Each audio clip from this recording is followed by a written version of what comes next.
Fighters in the red corner weighing in at 4,700 population in an underdog Rust Belt town from Ohio, it's East Palestine. And in the blue corner, weighing in at 1 million pounds of vinyl chloride, fighting and dropping cars consistently on the ground on Horseshoe Curve, it's Norfolk Southern. And to officiate today's match, from the Department of Transportation, it's Pete Buttigieg. In an egregious violation of...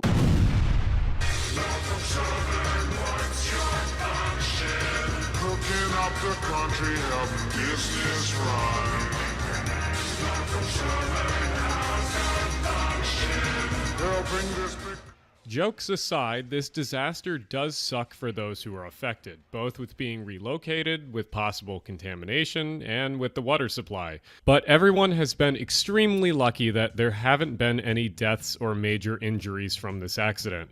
There's one thing that's certain about this incident is that there has been a stupid amount of news coverage, and anyone who... The worst part is people at East Palestine still have to pay $5 a month to avoid the top of the hour ad break on this fucking broadcast. You know what I mean? But at least they got $5 from Norfolk Southern, so they can use it that way. But regardless, at the top of the hour, there's still a 3-minute ad break. If you no longer want to see those ads, all you need to do is subscribe, baby. For $5 or for free with the Twitch Prime or by getting gifted a sub. You know it. Here's the 3-minute ad break now. Who says it's a cover-up is a bit goofy at this point.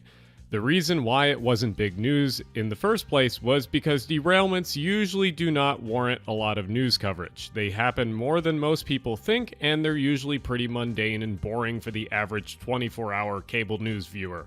I just think that they weren't expecting this one to really blow up as much as it He's right about this. did, so coverage was slow at first. Since it did make it into the major news cycle, there's a lot of interesting and bad coverage from journalists that never talk about trains that suddenly now have to talk about trains. And for people like me who talk about trains... I mean, I gave you Alan's perspective ahead of time. I told you because he was like tweeting about it a lot. He likes trains a little too much. Obviously, he's going to be very fucking nerdy about it. One thing to keep in mind is like, you know, train derailments in comparison to like where they were is still a lot better. When you think about 1,000 train derailments a year, especially that factors like, you know, silly ones like the train just got off the track a little bit, you know what I mean? All of those are still a part of the train derailment number. And even with everything else, like 1,000 is actually fairly, like incredibly small in comparison to where it used to be. Still terrible in comparison to other countries, obviously. But just, you know, keep things in perspective. America, you know, multiple decades ago was way, way, way worse. Alan praised the USSR for its railroad successes compared to America at the time, so yes, he's based. No, I know. He just loves trains too much. Trains a lot. It's been a painful process to read through these articles and takes about what happened. So for clarification, let's take a quick breakdown of what happened with this derailment in basically chronological order.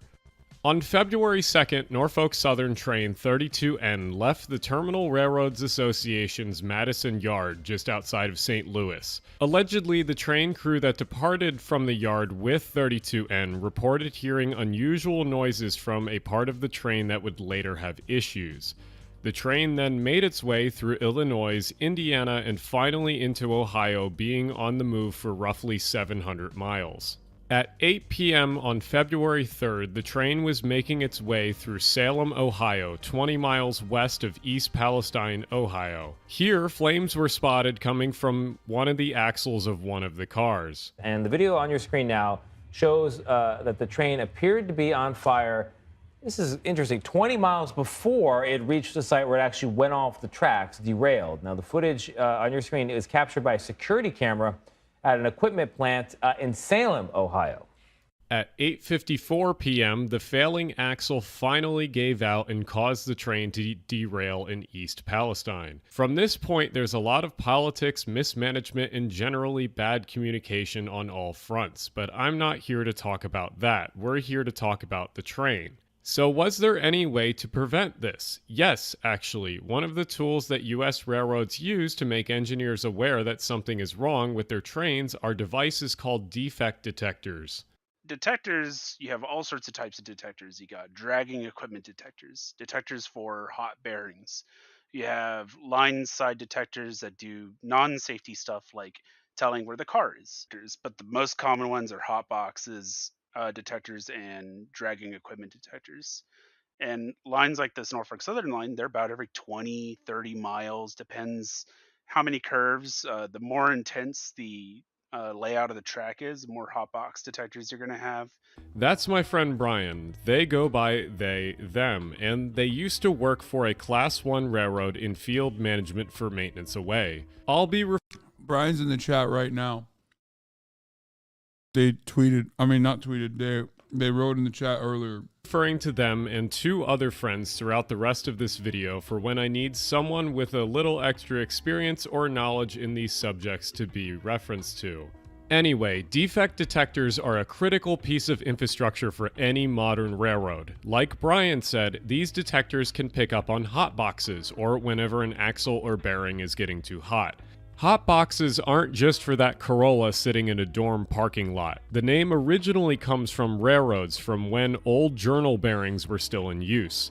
Journals used to overheat commonly, and the box where the journals sat in oil would catch on fire or smoke. Eventually, journals were replaced with roller bearings, which were not only more People say HasanAbi has a jobless. Here you have a HasanAbi head. efficient but also more reliable. Roller bearings rarely fail or catch on fire nowadays, but it still will happen if they are not maintained or inspected. It's very confusing how the axle on this Norfolk Southern train got to the point of failure. Defect detectors are scattered all throughout the network. Remember that video of the train car on fire going through Salem, Ohio? Well, there's It was supposed to ping multiple times over.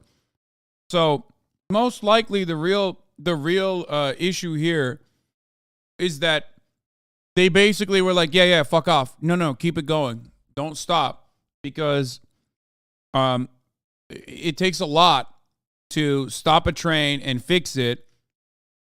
So they were just like, yeah, just go through. It doesn't matter. Like,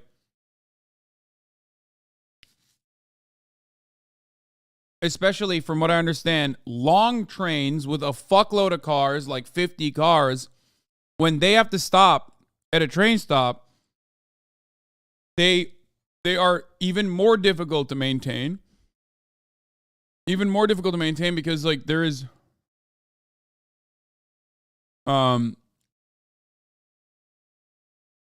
bro, a long train like is 300 cars. Okay, what are you working for fucking Norfolk Southern? Why are you saying this? That's what they said. They literally said, bro, it used to be double the size, you fucking dummy. Anyway, 50 isn't long. Got it. Okay, everyone who's a train engineer is yelling at me.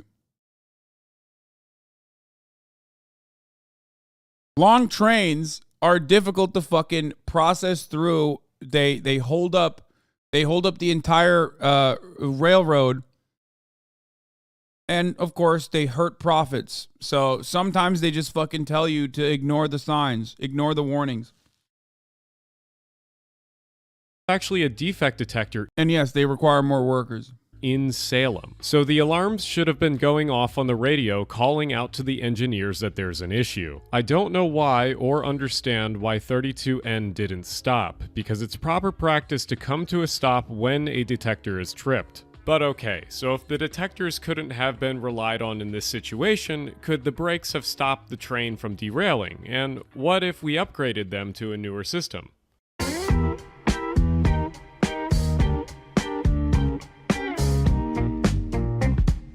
So if we're going to talk about brakes, I first have to teach you all how train air brakes even work. Modern I love the voice Alan takes here. Like, he's like, oh man, oh, here we go again. It sucks that I have to do this. When it's like, Bitch, we know you're excited to talk about this. Like, he sounds annoyed, but he's not annoyed. This is like extremely his shit. He's like, oh, dude, it's so sick that I get to teach people how braking systems work on fucking trains.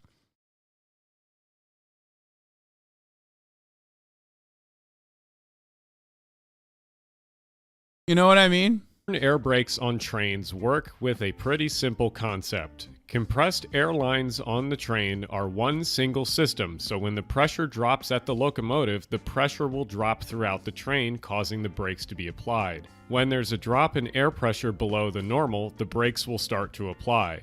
The signal that applies the brakes is literally the drop in air pressure going from car to car. The signal travels as fast as the speed of sound as the pressure drops from car to car, so even if it isn't instantaneous, it only takes a dozen seconds for all brakes to be applied on a 2-mile-long train.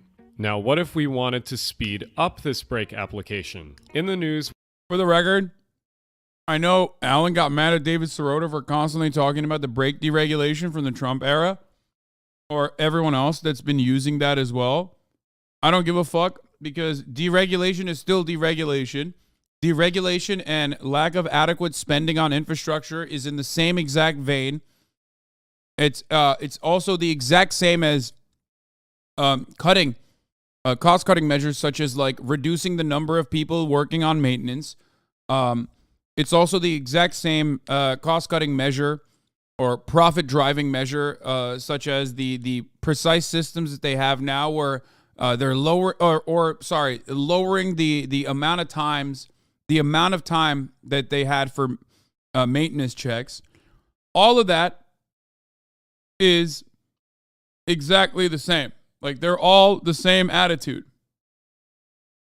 we've been hearing a lot about electro-pneumatic controlled brakes, or ECP brakes. ECP brakes would essentially equip every single car with a computer that would open and close the brakes based on a signal from the engineer. This would allow for the brakes to be applied instantaneously. There are a lot of issues with applying ECP brakes to every car in the country, but I'll talk about that later. One of the current solutions for speeding up brake applications on trains is to place another locomotive. I think he thinks ECP brakes would make trains less safe overall. I think Alan thinks that. Maybe he doesn't. Because then they'll make the trains even larger. Then they'll add even more carts, just because then they can say, well, we have the ECP brakes, so we can make it even less safe overall, in a way that like other parts of the infrastructure will not be able to hold on to.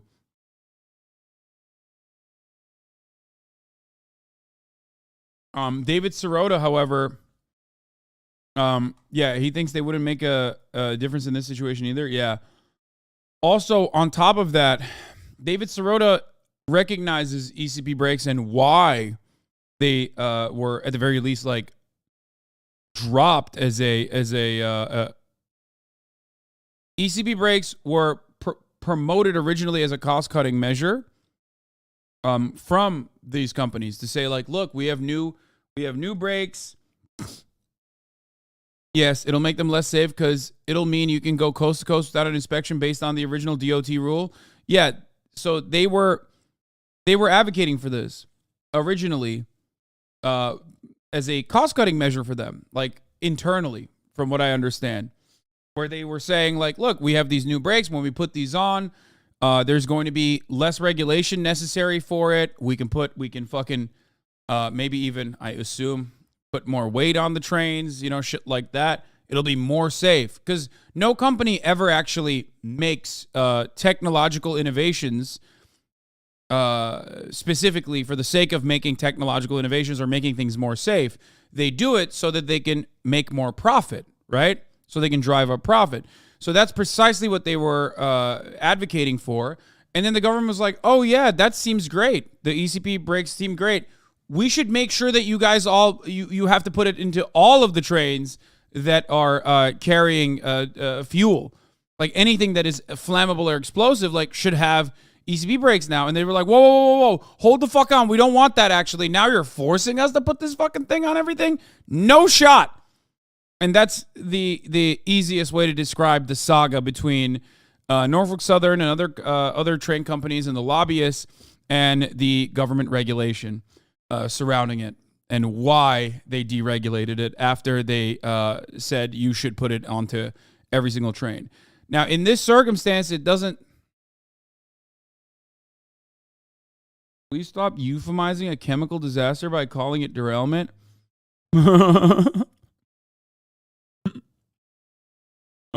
The hyper-specific pedantic Andes are in the chat. We got it, man. You got it. Now you're forcing us thing? No, well, the now you're forcing us means that, like, if they were asking for that, that means that they're going to have to spend a lot of money on all of their fucking trains, even ones that they didn't intend on putting ECP brakes on. So that's why they didn't want to do it. That's why they were advocating against it. Somewhere in the train consist or at the rear. This remote-controlled locomotive controls air pressure the same way that the lead locomotive does, essentially doubling the speed of the brake application by being another air control point in the train. Multiple people either working in the industry or part of regulatory agencies all agree that the Norfolk Southern train would have still caused a major incident regardless of whether it had normal brakes or ECP brakes. Here's Jennifer Homendi, an NTSB chair member, responding to questions about brakes and the derailment. Her main point is that if the suggested rules for ECP were even in effect, this train wouldn't even have been affected by the mandate for this consist. Even then, once you derail a car, no matter the braking system you have, you're going to have an issue. So here's my friend Alex, a 5-year engineer on a Western Class 1 railroad, and his opinions on the subject. And what happened with the Palestine derailment when they say the train went into emergency, I can't say this without having been there myself, of course, but from what I've seen of the bearing on fire and just the accident, I'm betting that the bearing melted off the axle point, the car went on the ground, and as soon as that hose breaks off from the rest of it, it will put the whole train into emergency. Where it broke, we'll send it both directions for emergency braking. However long that may have taken, I can't remember how much or how long 32 Nacho was, but I believe it was somewhere around 8,800 feet, according to a friend who had it. So that would have taken maybe 3 to 4 seconds going each way to reaching another train. Not long. ECP wouldn't have done anything within that given time frame to do it, especially if the car is on fire. So if brakes aren't the thing to go after, then what should we be advocating for so something like this doesn't happen again? But before we go on to policy, let's close out this section with some words from my friend Justin Rosniak. I sort of feel like we're going through this rigmarole again, where it's like, well, we could do basic maintenance and slight upgrades to existing systems, but instead, we're going to go way ahead and say, use this new thing that no one's ever used before. So I don't want to make this section too long because policy is always a bit difficult to listen to. But sometimes when people are talking about Pete Buttigieg online and how he can't really do much, they're sort of right.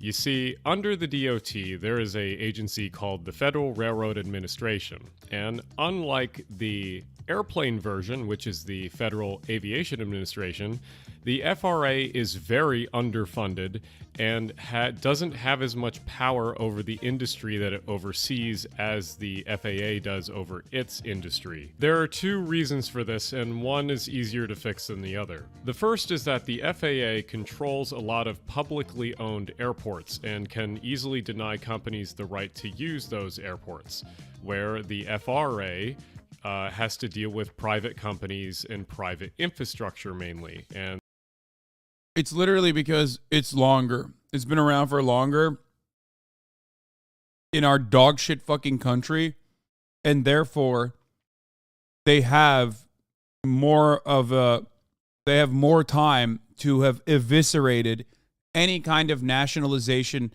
efforts. That's it.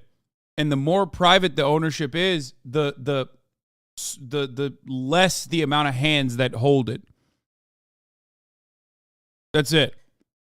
It's really fucked up, but it is precisely the reason. I mean, railroads historically, and even the building of railroads historically has been fraught with monopolists and the awful fucking capitalist barons.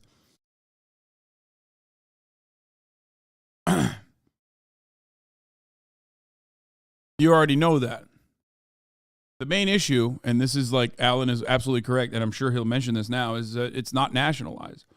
The government has limited regulatory power because, they don't even want to do the subsidy part of the regulation. They don't even want to do the fucking bully pulpit part of at least like advocating for certain things and wagging the fucking finger. But when all else is considered here, you still have you don't have the actual power to stop railroads completely. Stop these 4 fucking railroad companies from completely dominating.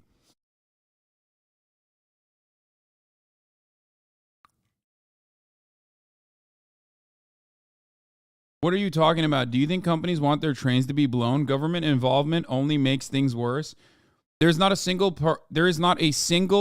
place in this entire fucking planet where railroads have actually gotten better as a consequence of privatization. Railroads, just like airports, rely on heavy public spending. They rely on infrastructure spending. They rely on your tax dollars to even exist. They also provide an incredibly important life-saving piece of our logistics. It needs to be regulated. Yeah, let's not fucking fund them then. Dude, you are not making good points. You are not making good points, okay? You are not making good points.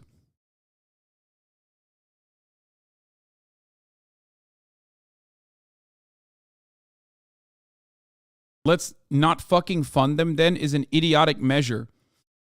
I just gave you an example of public ownership being better.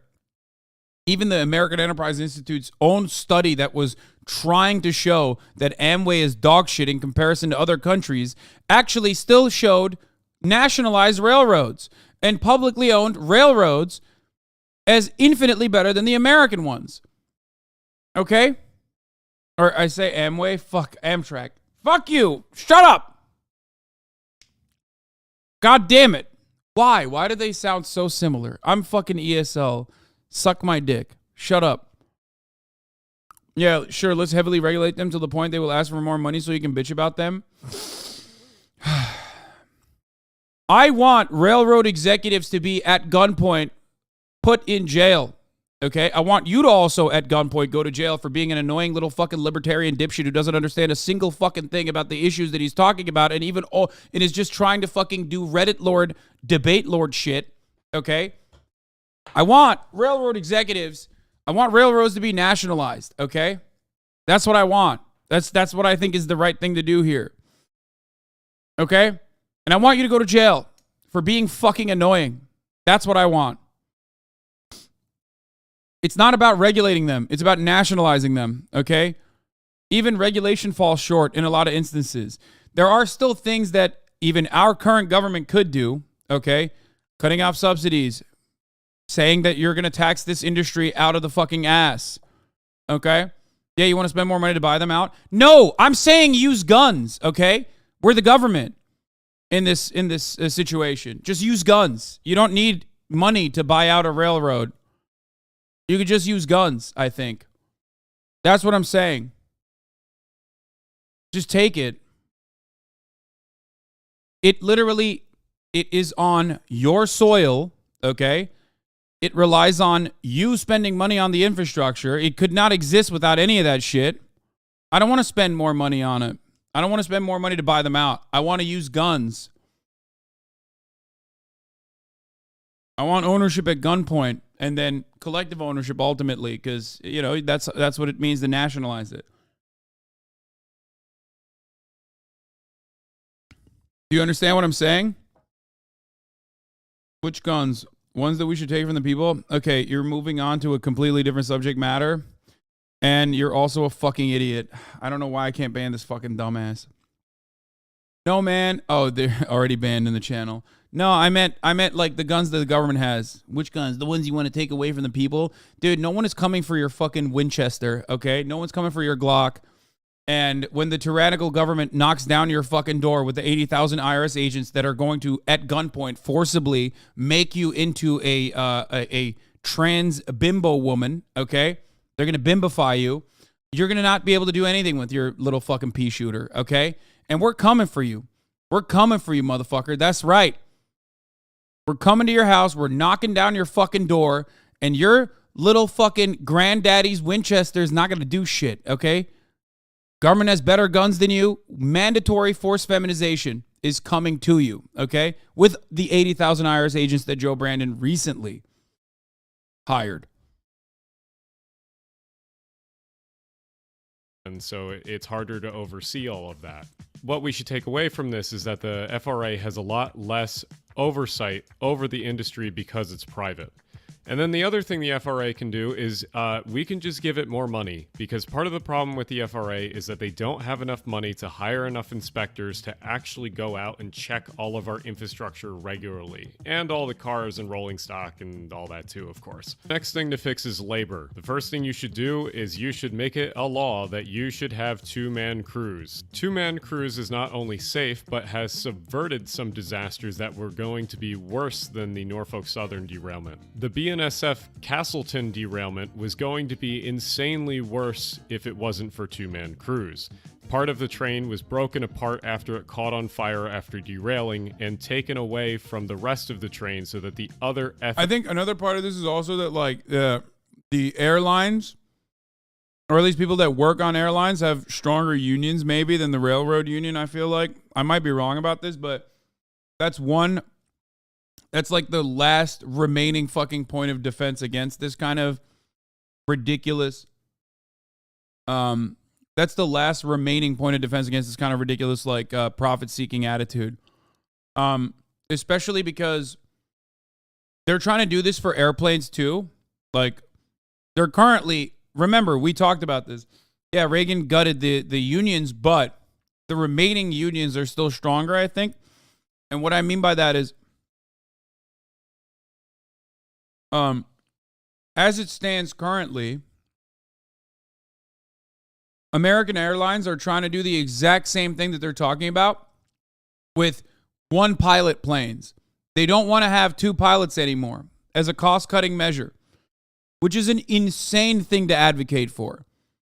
But our unions will have been pushing back on it aggressively.